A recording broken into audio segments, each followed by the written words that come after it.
Dans le film que nous venons de voir, voyez-vous, vous avez donné 2 chiffres concernant Dominique Strauss-Kahn. Donc, il y a 2 chiffres. Mais vous n'avez pas dit la question posée. Or, la différence de chiffres s'explique simplement par la question posée. Vous prenez le discours de Grenoble du président de la République, Nicolas Sarkozy. Vous avez 2 sondages. Un est paru dans le Figaro, l'autre dans Marianne. Ils sont totalement contradictoires, mais pour une raison simple. Vous posez la question suivante. Pensez-vous qu'un étranger qui assassine un gendarme doit avoir sa nationalité remise en cause? Vous avez une réponse.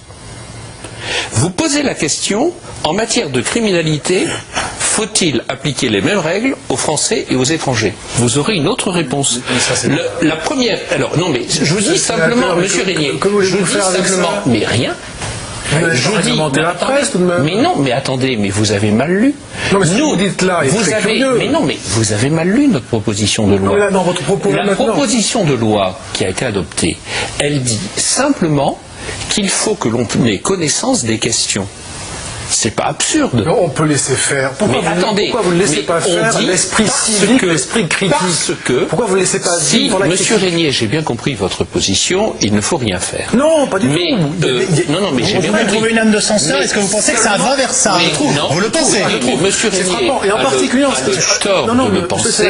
particulier, juste qu'il l'exprime, je vous redonne la parole. Oui, et je le dis véritablement de façon vraiment très, sans vouloir polémiquer du tout. J'ai entendu dans vos propos, je ne dis pas le texte du rapport, mais dans vos propos à l'instant, une critique sur la manière dont les médias fonctionnent par rapport à un discours en l'espèce. Je crois que vous devez renoncer à cette idée qu'il est possible, comme législateur... Vous n'êtes pas mon directeur de conscience. Je dois renoncer. C'est une figure rhétorique pour vous dire... Je dois renoncer. Une figure rhétorique pour vous dire qu'il n'est pas sain, je vais le dire autrement. Il n'est pas sain pour nous, alors je vais le dire autrement. Il n'est pas sain pour nous que le législateur, qui à mon avis a d'autres objets de préoccupation, s'occupe de réglementer la façon dont les Français vivent l'information à laquelle ils sont exposés. Les Français sont de grandes personnes, il y a des journalistes, il y a des débats, il y a des débatteurs, il y a des discussions entre Français et ils ne se font pas berner. Ils ne votent pas de manière automatique. Non, mais je vous réponds de manière très claire. Nous, on n'interdit aucune question.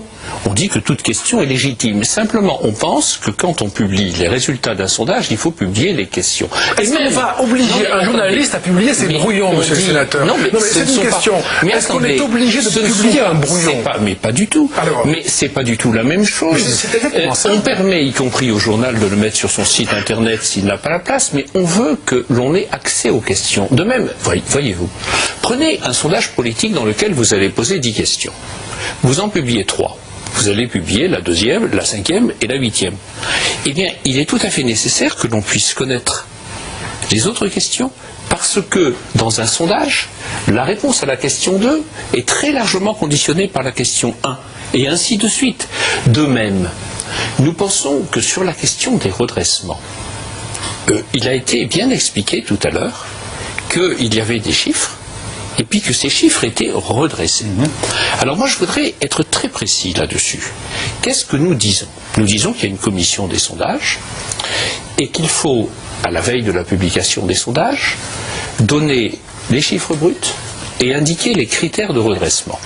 Et il faut à cet égard que ça puisse être public, c'est-à-dire que vous, les journalistes, les hommes politiques, les politologues, les concurrents, tout le monde puisse en discuter. Pourquoi?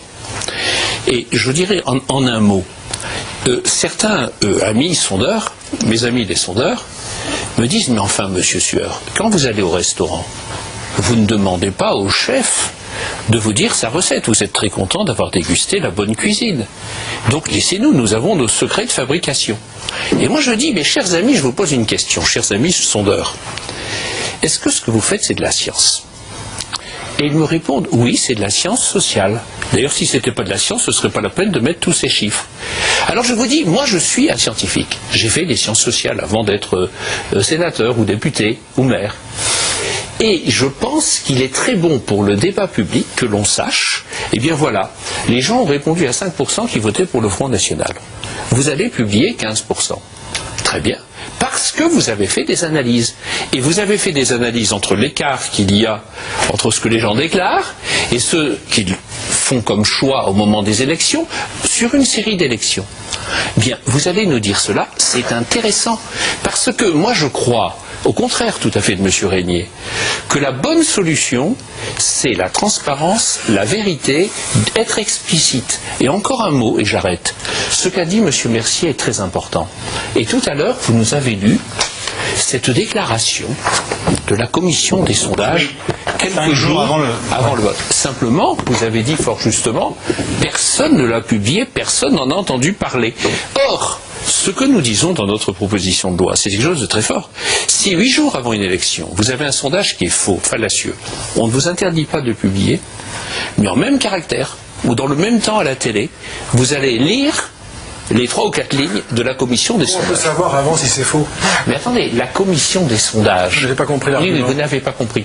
La commission des sondages... Jean-Pierre Sueur souhaite que la commission des sondages donne systématiquement son avis sur la publication. Non, pas systématiquement. Elle est chargée, la commission des sondages, de par la loi, de veiller à l'application de la loi. La loi, elle exige qu'on dise qui paye, quelle est la marge d'erreur, etc. Et alors, attendez, je finis, monsieur Régnier. Donc, la commission des sondages, elle a, de par la loi, la capacité, si cela lui paraît nécessaire par rapport à la loi, de faire une mise au point qui est rendue publique. Parce que ce qui s'est passé en 2002, c'est quand même pas acceptable. Parce qu'il y a eu des sondages fallacieux, la commission a publié un communiqué que personne n'a publié. Donc à quoi sert cette commission? On ne le savait pas, monsieur le sénateur, on ne peut pas le savoir. On ne peut pas savoir avant si c'est fallacieux, on le sait après.